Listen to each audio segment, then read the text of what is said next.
kuni meexxineen gadda guggubee daakedha to'annoo jeesinitti agarsiisina naafe amma kana kun waan jabaataadha sibiila jechuudha kana xannaqadha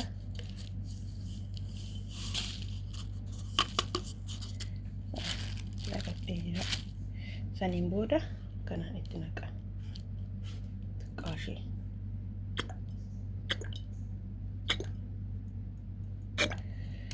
achi ka'ee zayitoonni xinnoo tokko qaba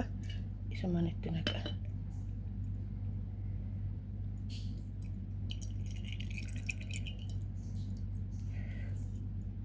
kanatti naqa olive oil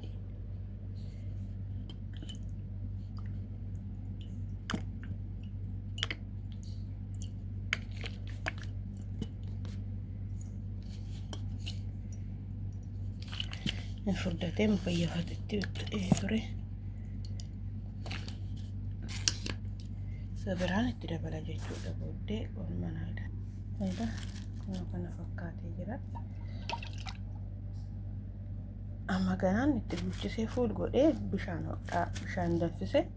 bishaan hodhaa keessa akkanatti dhaaba sa'aatii tokkoo fi sa'aatii tokko boodammoo fuudhee itti maree kaa'a haga torbee tokkotti ukkaamsa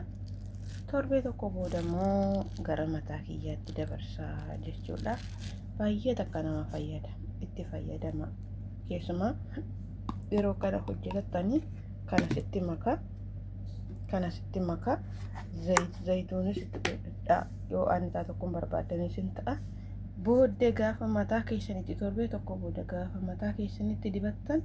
dhugaa rabbi haalaan bareeda mataa keessa warri jajjabaatu laaffisa dheerina isaafillee bareedaadha hin gurraachessallee darbeellee gurraachummaan isaafillee baay'ee akka gaariitti bareedaadha siniin jedha itti fayyadama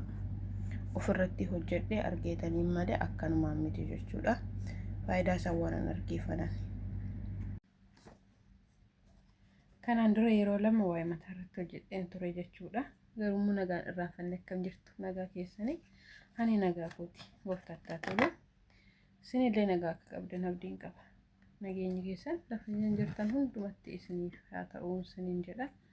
akkuma kanaan dura sinitti agarsiise jechuudha mataan koo kun asirraan faaxuu qaba asillee faaxuu qabaa jechuudha duraamtuu irraan jiru ture amma laala akkanitti margaa jiru baay'ee margaa jira amma asitti naa margaa jira jechuudha nyaara kiyyaattillee dibadhe jijjiirama hagamee akka inni qabu viidiyoo irratti nu agartu jechuudha innis kanan dibachaa ture kanadha sinitti agarsiiseera jechuudha amma kana hin fedne tokko hin fedne jechuudha kanan jijjiirama argaa jiru kanaatiifiyyuu bitaa itti fayyadamaa siniin jedha dhugaa rabbi baay'ee liwixii qaba an dura maaliif naan magarsuun jedhan ture amma garuu argee jechuudha akkanatti diddibadhaati iddoo faaxuu ta'etti sinii magarsaa mataa keessanii sinii deebi'aa siniin jedha warroon keessumaa warroon nyaata irra dalagdan mataan keessan baay'ee sin jedha warroon dhumu jechuudha fakkeenyaaf mana tokkotti shiffiniidhaan malee hojjetanii anamma mana jiru kanatti mataa kiyyaan shaffanadhu jechuudha maaliif akkuma amantaa kiyyaatti waan itti himee dhufeef mataa kiyyatti shaffanachaa jiru ammoo akkuma amantaatti himatanii kan mataatti shaffanatanii dirqama hojjetan hin jiru kanaati ennaa kanammoo mataan keenya nurraa dhumaa jechuudha addarraa kanaatiif waan kanatti fayyadamaa isinii margisiisa siniin jedha baay'ee liwwixii agartu ammoo hojjechuun keenya ofiif jiraachuu fi of xaqamne kaan immoo maatii keenya xaqamuu fi dursa ofiif bakka kennina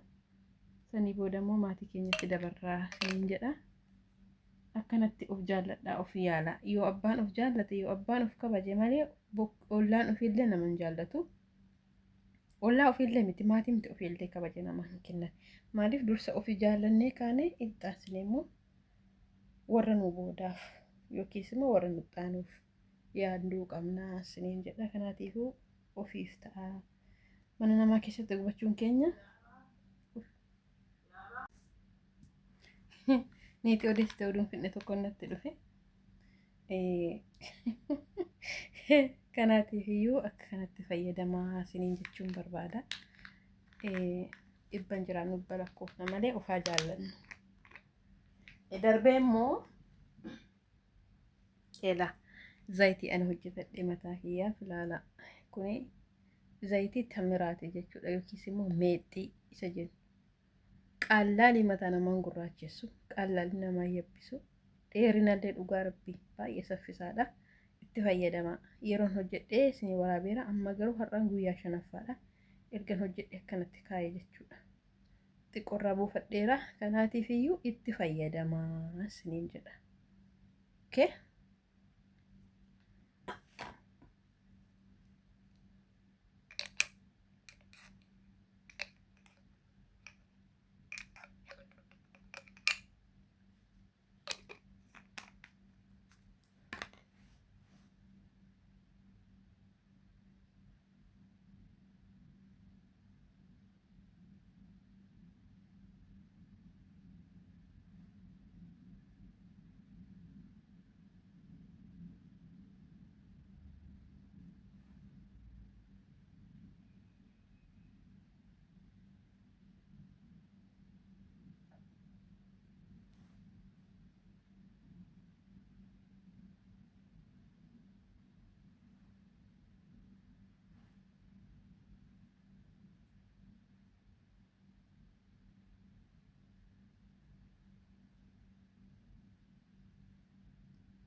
Kanatti nama argaa jira. Amma asitti margaa jira. Asitti.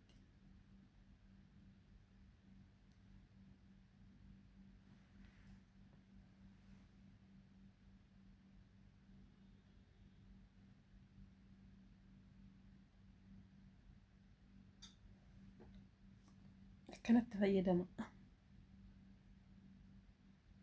Dura amma asitti muratee turedha. Kanatti biqilaa jira.